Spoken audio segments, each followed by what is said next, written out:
Bozulmuş düşmanlar yer gibi kaçar.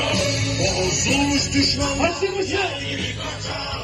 Yaşa Mustafa Kemal Paşa yaşa. Adın yazılacak niceler yaşa. Yaşa Mustafa Kemal Paşa yaşa.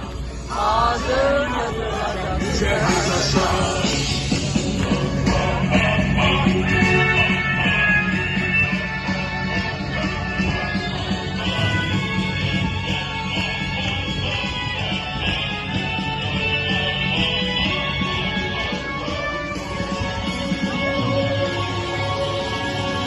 İzmir'in dağlarında oturdum kaldım.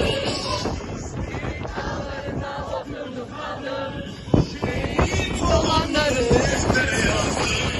Şehit olanları deftere yazdım. Öksüz yavruları ağlamamaktan.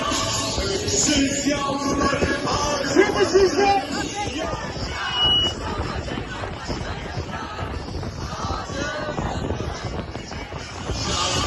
Yaşa Mustafa Kemal Paşa yaşa.